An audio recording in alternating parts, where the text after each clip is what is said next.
భక్తి దర్శనం ఛానల్ ప్రేక్షకులకి నమస్కారం.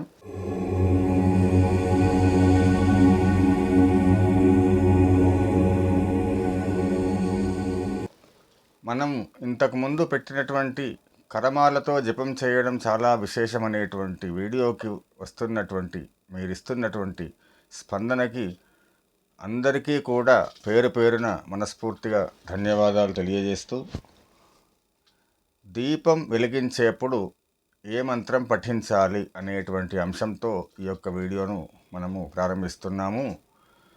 పూర్వకాలంలో విద్యుత్తు అందుబాటులో లేనటువంటి సమయంలో మనమందరము కూడా దీపపు కాంతులతోనే మన యొక్క జీవితాన్ని సాగించినటువంటి విషయము నా వయస్కుల వారికి, నాకంటే పూర్వపు తరం వారికి చాలామందికి తెలిసిన విషయమే.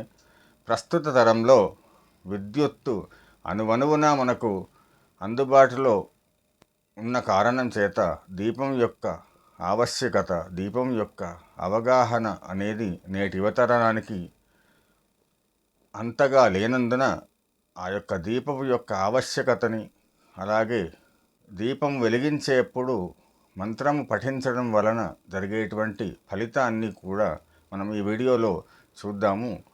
ఈ సందర్భంలో మీరందరూ కూడా అడగవచ్చు, దీపం వెలిగించేటప్పుడు మంత్రం చదవవలసినటువంటి ఆవశ్యకత ఏముంది, మామూలుగా దీపం వెలిగిస్తే సరిపోతుంది కదా అని చెప్పి మీరు అడగవచ్చు. మనకు శాస్త్రవచనం దైవాధీనం జగత్సర్వం మంత్రాధీనం తు దైవతం అంటే ఈ యొక్క జగత్తంతా కూడా దైవం ఆధీనంలో ఉన్నట్టే, దైవము మంత్రం యొక్క ఆధీనంలో ఉంటుంది అనేటువంటి శాస్త్రవచనాన్ని అనుసరించి, మరి మంత్రము అంటే వేదము మంత్రాలు ఒకటే మంత్రాలు కావు. మననాత్ త్రాయతే ఇది మంత్ర.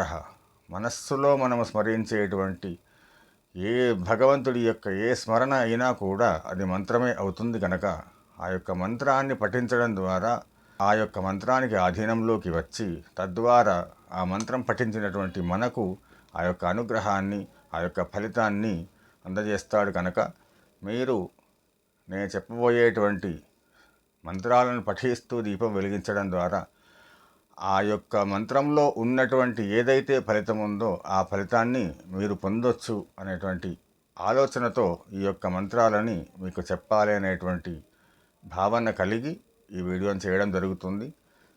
పూర్తిగా చూడండి, నచ్చితే మీ యొక్క బంధుమిత్రులకు షేర్ చేయండి. ఉదయం పూట మనం దీపం వెలిగించేప్పుడు ఈ యొక్క మంత్రాన్ని పఠించాలి. ఈ మంత్రము మీకు స్క్రీన్ పైన పెట్టడం జరుగుతుంది, అలాగే డిస్క్రిప్షన్లో కూడా ఇవ్వడం జరుగుతుంది. అది గమనించుకొని పఠించండి. భోదీప బ్రహ్మరూపేణ సర్వేషాం హృది సంస్థితః అతస్త్వాం స్థాపయాం యద్య మదజ్ఞానమపాకురు. ఈ యొక్క మంత్రాన్ని పఠిస్తూ ఉదయం పూట మీరు దీపం వెలిగించండి.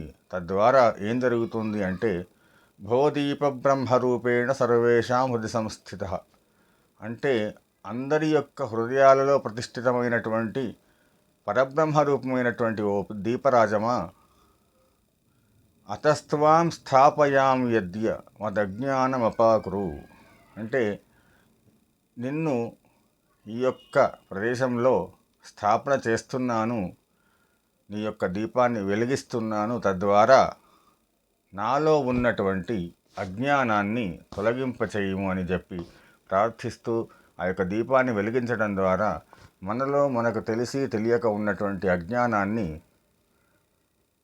ఆ యొక్క దీపం వెలిగించడం ద్వారా తొలగింపబడుతుంది అనేటువంటి భావన ఈ యొక్క మంత్రంలో ఉంది. అలాగే సాయంకాలం పూట వెలిగించేటువంటి దీపానికే మనం సంధ్యాదీపం అనేటువంటి పేరుంది. ఆ యొక్క సంధ్యాదీపాన్ని వెలిగించేటువంటి సందర్భంలో మనము ఈ మంత్రాన్ని పఠించాలి. దీపం జ్యోతి పరబ్రహ్మ దీపో దేవదయానిధే దీపో హరతు మే పాపం సంధ్యాదీపం నమోస్తుతే. అంటే ఇంతకుముందు మంత్రంలో చెప్పినట్టే పరబ్రహ్మ రూపమైనటువంటి దీపాన్ని వెలిగించి ఆ యొక్క సంధ్యాదీపానికి నమస్కరించడం ద్వారా ఆ రోజు మనం చేసినటువంటి పాపాలన్నీ కూడా హరించిపోతాయి అనేటువంటి అర్థం ఆ యొక్క మంత్రంలో ఉంది కనుక ఆ మంత్రాన్ని పఠిస్తూ సంధ్యాదీపం వెలిగించడం ద్వారా ఆ రోజు మనం చేసినటువంటి పాపకర్మలన్నీ కూడా తొలగింపబడతాయి. మీరు ఒకటి గమనిస్తే పూర్వకాలంలో సంధ్యాదీపం తప్పనిసరిగా వెలిగించేవారు. ప్రస్తుత కాలమాన పరిస్థితుల దృష్ట్యా మన యొక్క యాంత్రిక జీవనం దృష్ట్యా ఇప్పుడు మనము కేవలం కార్తీక మాసంలో మాత్రమే సంధ్యాదీపాన్ని వెలిగించేటువంటి పని చేస్తూ ఉన్నాము. అది కూడా చాలామంది తగ్గించుకున్నారు. కానీ అవకాశం ఉన్న మేరకు 365 రోజులు కూడా సంధ్యాదీపాన్ని వెలిగించడం ద్వారా ఇప్పుడు నేను చెప్పినట్టుగా ఏ రోజుకు ఆ రోజు దీపాన్ని వెలిగించడం ద్వారా మన యొక్క పాపాలన్నీ కూడా హరించుకుపోతాయి. పాపాలే చేస్తున్నామా మనము అని చెప్పేసి మీరు అనుకోవచ్చు.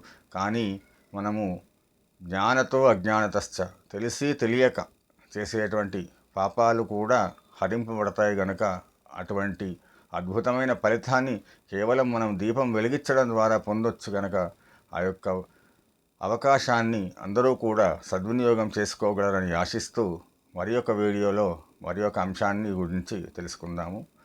వీడియో నచ్చితే లైక్ చేయండి, షేర్ చేయండి. మున్ముందు ఇటువంటి వీడియోలు మీకు చూడాలి అనిపిస్తే మన యొక్క ఛానల్ని సబ్స్క్రైబ్ చేసుకోగలరని ఆశిస్తూ నమస్కారం.